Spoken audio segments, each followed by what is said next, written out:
Hey everyone, it's me. This is a trigger warning because this contains and mentions rape and sexual assault. So if that bothers you, please click off. Thank you. Have a good day.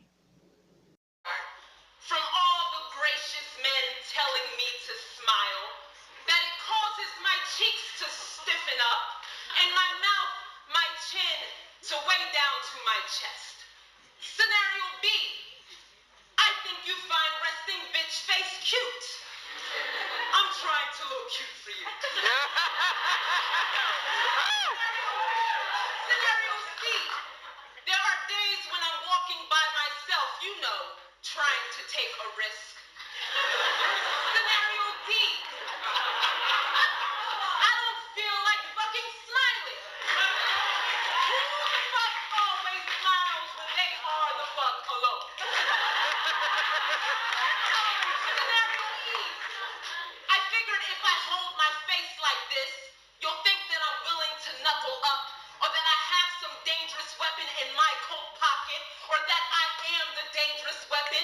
Maybe in this face you'll see some man who has my back and show him the respect you should be showing me.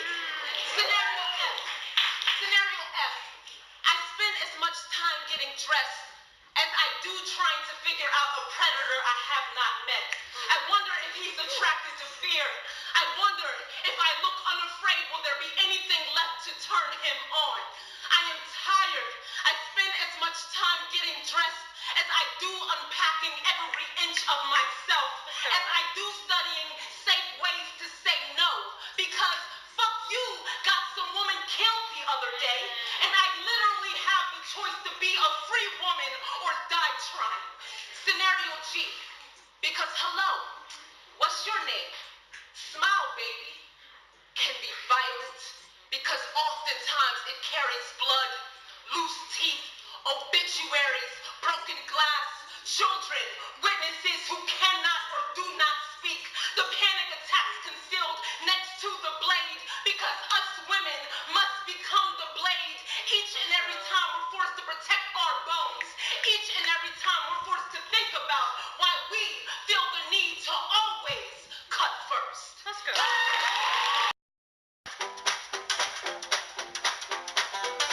Myth. Rape is just sex. Fact. Sexual assault is about violence.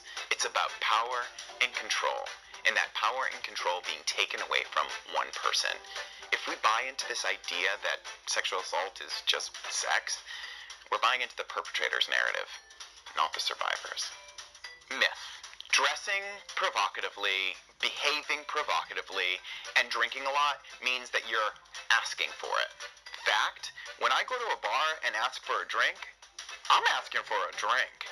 None of those things are consenting to anything more than just those things. There is no article of clothing that is going to turn someone into a rapist. There are people who are raped wearing any number of different things. Showing off a little skin is nothing more than just showing off some skin. Myth. A lot of people just lie about being raped or file false reports. Fact. It's actually only a small percentage of reports that are found to be false.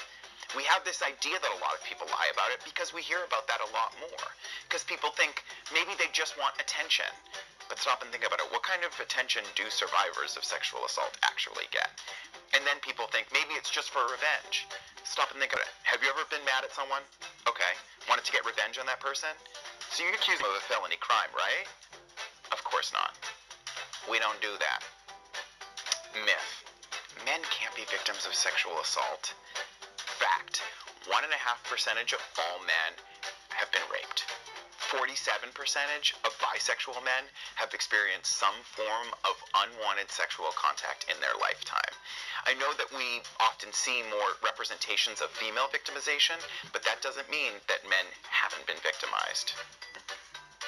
Myth. Rape takes place in dark alleys, the bushes, or white windowless vans. Fact. The majority of this crime takes place between two people who know each other in a setting that's familiar to one or both of them. The majority of the time, the perpetrator is a friend, a coworker, a classmate, an acquaintance, a partner. This crime can happen in marriages, in long-term relationships, in any gender dynamic, in any sexual orientation. It's about power and control. Myth. If someone didn't fight back during the sexual assault, maybe they wanted it. Fact. No, they didn't. We often think of the fight or flight response to a traumatic experience, but we tend to forget the third F, freeze, otherwise known as tonic immobility. It's just survival mode. Our bodies don't always fight or run away. Sometimes they just want to survive the situation. None is more valid than any other one. It's just what our body does. Myth. Being sexually assaulted by someone of the same gender identity makes a person gay or lesbian or bisexual. Fact. No, it don't. The only thing that would make you anything other than what you are right now is you deciding that you're something other than what you are right now. Myth. There is nothing we can do to prevent sexual violence from happening. Fact. Oh, yes, there is. 1, we make sure that consent is part of every normal sexual encounter that we engage in. Verbal, active, ongoing consent. If we make that the norm, people who don't care about consent are going to stand out. Number 2, support survivors, no matter their gender, no matter their sexual orientation, no matter their race, their class, their religion, whatever. They all are deserving of our support. And number 3, we become upstanders. Instead of standing by and allowing this crime to perpetrate in all of the communities that we're a part of, we do something to prevent it. Whether that be calling it out, whether that be distracting from the situation, or whether that just simply be walking up and saying, I don't like what's going on here. Let's do something to stop it.